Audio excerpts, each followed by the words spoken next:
Assalamualaikum warahmatullahi wabarakatuh. Selamat pagi anak-anak. Bagaimana kabar kalian hari ini? Semoga pada pagi hari ini anak-anakku semua dalam keadaan sehat. Tetap semangat belajar daring dari rumah. Oke, hari ini kita akan belajar tarikh bab 7, yaitu mengetahui bukti-bukti kerasulan Nabi Muhammad SAW.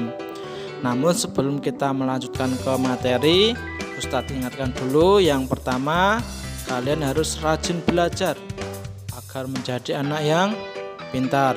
Yang kedua, jaga kesehatan dan patuhi protokol kesehatan.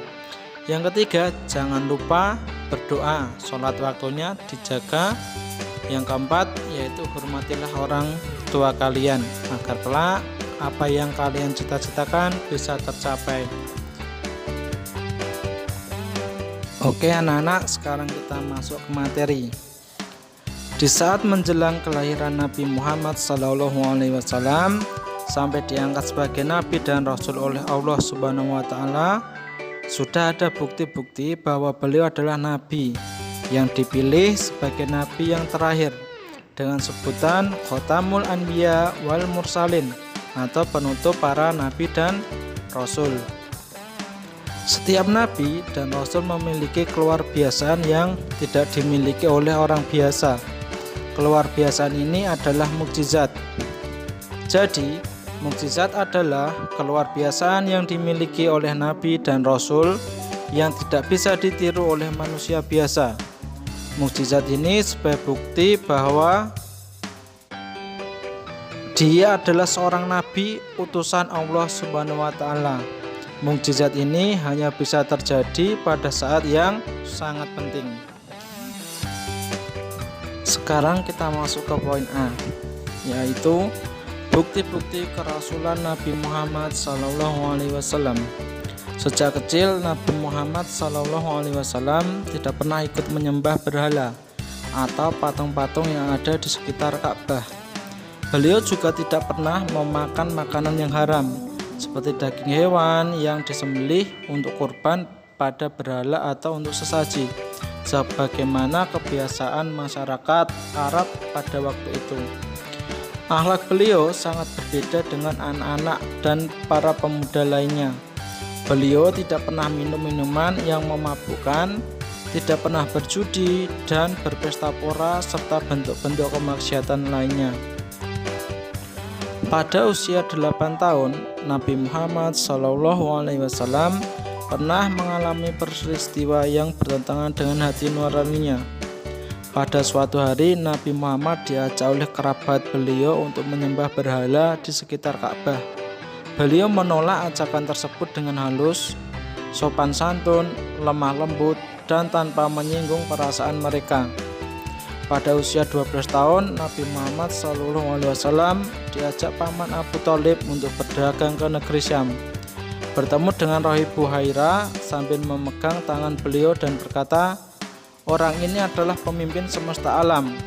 Anak ini akan diutus Allah sebagai rahmat bagi seluruh alam." Abu Thalib bertanya, "Dari mana engkau tahu hal itu?" Rahib Buhairah menjawab, "Sebenarnya sejak kalian tiba di Aqabah, tidak ada bebatuan dan pepohonan pun, melainkan mereka tunduk bersujud. Mereka tidak sujud, melainkan kepada seorang nabi. Aku bisa mengetahui dari stempel nubuah yang berada di bagian bawah tulang rawan bahunya, yang menyerupai buah apel. Kami juga mendapatkan tanda-tanda itu di dalam kitab kami." Nah, pada usia 15 tahun, Nabi Muhammad ikut bergabung dalam perang Fijar. Beliau membantu paman-pamannya mengumpulkan anak-anak panah untuk dilemparkan kembali ke pihak musuh. Pada awalnya pihak musuh, suku Qais Ailan, mendapat kemenangan. Namun sejak beliau ikut membantu peperangan itu, kemenangan beralih ke pihak suku Quraisy. Sekarang kita masuk ke poin B, yaitu mukjizat Nabi Muhammad SAW. Mukjizat yang pertama yang diterima oleh Nabi Muhammad yaitu Al-Quran. Al-Quran merupakan mukjizat terbesar bagi Nabi Muhammad SAW. Al-Quran merupakan pedoman hidup bagi seluruh manusia. Al-Quran merupakan wahyu Allah Subhanahu wa Ta'ala yang akan terjaga kemurniannya hingga hari kiamat. Ayat-ayat Al-Quran jika dibaca dengan tulus dan sepenuh hati akan menggetarkan jiwa orang-orang yang mendengarnya. Banyak sekali kisah tentang orang-orang yang masuk Islam karena mendengar bacaan ayat-ayat Al-Quran. Mukjizat yang kedua yaitu peristiwa Isra Mi'raj. Isra Mi'raj adalah perjalanan malam yang luar biasa yang dialami oleh Nabi Muhammad SAW. Beliau diperjalankan oleh Allah dari Masjidil Haram yang berada di Mekah ke Masjidil Aqsa yang ada di Palestina. Setelah itu beliau dinaikkan ke Sidratul Muntaha. Di sana beliau menghadap Allah Subhanahu wa Ta'ala dan menerima perintah sholat 5 waktu dalam sehari. Peristiwa Isra Mi'raj ini menjadi penguat iman bagi Nabi Muhammad SAW dan kaum mukminin. Dalam peristiwa ini Nabi Muhammad bisa mengetahui hal-hal yang belum diketahui manusia. Hal ini menunjukkan keistimewaannya sebagai nabi. Mukjizat yang ketiga yaitu pembelahan dada Nabi Muhammad SAW.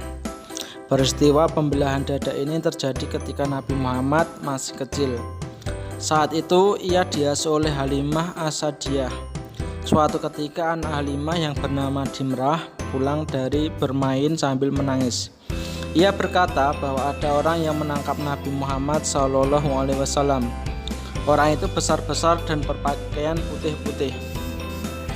Halimah bergegas menyusul Nabi Muhammad. Sesampainya di sana ia menjumpai Nabi Muhammad sedang sendirian mengadah ke langit. Setelah ditanya oleh Halimah, Nabi Muhammad mengatakan bahwa ada 2 malaikat turun dari langit dan memberikan salam kepadanya.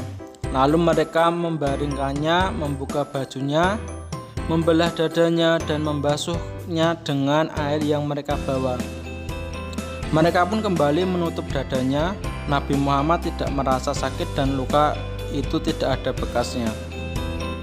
Mukjizat yang keempat yaitu peristiwa Gua Sur.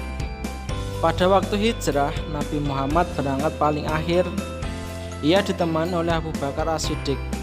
Putri sulung Abu Bakar As-Siddiq, Asma, menyiapkan bekal mereka.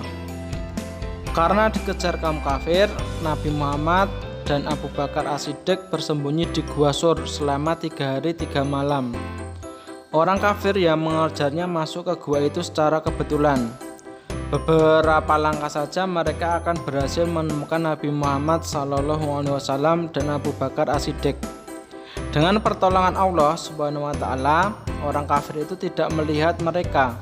Nabi Muhammad dan Abu Bakar As-Siddiq pun selamat dan bisa meneruskan perjalanan menuju Madinah.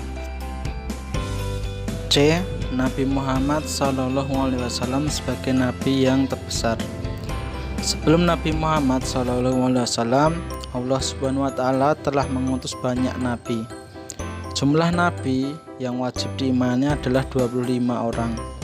Nabi dan Rasul sebelum Nabi Muhammad SAW hanya diutus kepada kaumnya dan dalam waktu yang terbatas. Akan tetapi Nabi Muhammad diutus kepada seluruh umat manusia. Ajarannya juga berlaku hingga akhir zaman kelak. Oleh karena itu, beliau disebut Khotamul Anbiya wal Mursalin, penutup para nabi dan rasul. Nabi Muhammad memiliki pengaruh dan umat yang jauh lebih besar dibanding nabi-nabi sebelumnya. Saat ini lebih dari sepertiga penduduk dunia memeluk agama Islam. Selain itu, Nabi Muhammad memiliki kepribadian yang terpuji. Beliau merupakan contoh yang sempurna bagi manusia. Semua sikap yang baik dalam beribadah dan bermasyarakat telah dicontohkan oleh beliau. Semua contoh itu bisa kita temukan dalam Al-Quran dan hadis. Nah, kamu harus mempelajari hal itu agar kamu mengetahuinya. Cukup sekian dari Rezuki. Bila banyak salah kata Rezuki, mohon maaf. Wabillahi taufiq wal hidayah. Assalamualaikum warahmatullahi wabarakatuh.